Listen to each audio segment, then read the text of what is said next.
بسم الله الرحمن الرحيم والحمد لله رب العالمين والصلاة والسلام على سيدنا محمد النبي الأمي وعلى آله وصحبه أجمعين اللهم إنا نستهديك لأرشد أمرنا وزدنا علما ينفعنا أما بعد. Nous continuons Inch'Allah Ta'ala dans le sujet de la prière dans notre cours à partir du livre Nur al-Idah wa Najat al-Arwah du Cheikh al-Allama al-Shurunbulali rahimahullah ta'ala.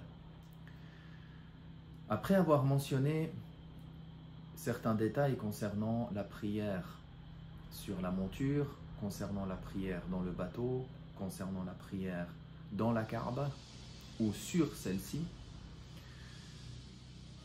avant de parler de la prière du voyageur, qui est donc le prochain chapitre que nous aborderons, on peut ici faire une parenthèse concernant la prière dans l'avion. En réalité, dans le livre Nur al-Idah, le cheikh évidemment ne fait pas mention de ce chapitre-là. Mais les ulama contemporains en ont parlé.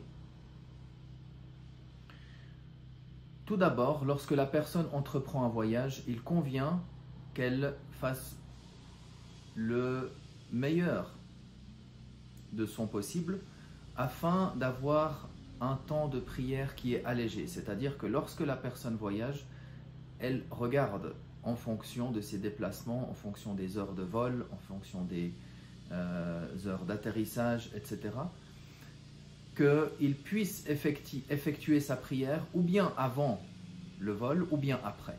Dans la mesure du possible, tout comme dans la vie de tous les jours, la personne place sa prière au centre de sa journée et ensuite il établit son programme pour qu'il puisse faire ses prières dans le temps d'une manière allégée, d'une manière facilitée pour lui.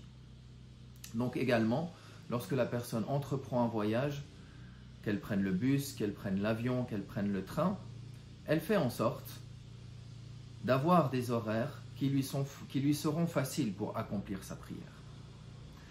Maintenant, dans le cas où ce n'est pas possible, pour une raison ou pour une autre, alors il convient de savoir comment se comporter quand on fait la prière dans ce genre de transport. Bien sûr, si la personne fait la prière dans un bus, alors le jugement du bus, c'est comme le jugement de la prière sur la monture. C'est-à-dire que la prière obligatoire doit être absolument faite debout, si l'on a la capacité, avec un sujoud, avec un ruku', une inclinaison, et un sujoud, une prosternation. Le jugement de la prière dans le bus n'est pas comme le jugement de la prière dans le bateau, que l'on a vu précédemment. En revanche, la prière dans l'avion prend le même jugement que la prière dans le bateau. Pour cela, les savants, les ulama ont détaillé et ont répondu à cette question-là qui est contemporaine, le fait de faire la prière dans l'avion, et ils ont établi certaines choses et certaines règles en prenant exemple des règles de base, notamment dans la prière lorsque la personne se trouve sur un bateau. Nous avons vu donc, lorsque la personne effectue sa prière dans un bateau, soit elle a des nausées qui est due au mal de mer, alors cela, sans divergence, que cela soit entre l'imam et ses deux compagnons, il pourra accomplir la prière assise. C'est-à-dire, on le répète, comme on l'a répété également dans ce chapitre-là de la prière sur le bateau, la prière assise avec une inclinaison et avec une prosternation au sol. Ce n'est pas seulement la prière assise, c'est-à-dire en étendant la chaise et en inclinant le buste ou en inclinant la tête, en faisant les mouvements de la tête un peu plus pour le sujoud que par rapport au ruku'. Non, on parle ici de la prière au sol, avec une inclinaison et une prosternation au sol. Si la personne a la capacité, la personne se trouve dans l'avion et doit faire la prière. Si la personne a la capacité, il fait la prière debout, il s'incline et il se prosterne. il peut pour ce faire demander au personnel de l'équipage, à l'équipage de bord, une fois qu'ils ont fait les choses qui leur sont nécessaires, dans les consignes de sécurité, dans les distributions des divers repas, etc., une fois que tout est au calme, alors la personne peut s'adresser, par exemple, si l'on a la capacité, au personnel de bord, à l'équipage, afin de pouvoir faire sa prière dans un coin qui est adapté, dans un coin qui convient, dans un endroit qui convient. Et la même chose, la personne se dirigera dans la direction de la Qibla, et comme pour la prière dans le bateau, la personne fait l'effort, c'est-à-dire que si le bateau se déplace de la Qibla un peu à droite, alors lui, il corrige cela en se tournant un peu vers la gauche. La même chose pour l'avion, bien que la trajectoire de l'avion, en général, surtout pour une petite durée, vu que la personne, si l'on voyage, elle va faire le qasr, elle va raccourcir sa prière en 2 rak'at. Donc, dans l'avion, la probabilité, surtout quand l'avion est en plein vol et qu'il est stabilisé, la probabilité qu'il change de direction est faible.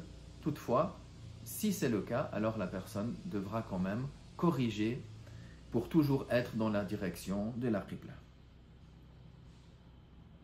Puis si la personne, toujours selon cette question de l'excuse, est-ce que c'est une excuse par jugement, une excuse réelle, si la personne a les nausées, on a dit sans divergence, il peut la faire assise avec le ruku', avec le sujoud, avec l'inclinaison et la prosternation au sol. S'il n'a pas ces nausées-là, alors selon le détail que l'on a mentionné, selon l'imam Abu Hanifa, il peut faire la prière assise d'emblée, avec le ruku' et le sujoud au sol. Tandis que les deux compagnons, eux, non, ils ont dit que cette excuse-là, elle doit être haqiqiyya, elle doit être réelle. Donc, dans ce cas-là seulement, il pourra faire la prière assise avec l'inclination au sol, avec l'inclination et la prosternation au sol. Toutefois, il y a certains savants aussi, hanafites, il y a aussi certains savants contemporains, certains shuyukh contemporains, qui ont dit que la personne, s'il n'a pas la capacité de faire tout cela, dans cet ordre-là, bien sûr, on prend toujours dans l'ordre de priorité, si la personne n'a pas cette capacité-là, alors il peut faire la prière assis, la personne fait la prière en étant assise dans sa chaise, en s'inclinant, en faisant les mouvements de la tête, puis après il rattrape cette prière.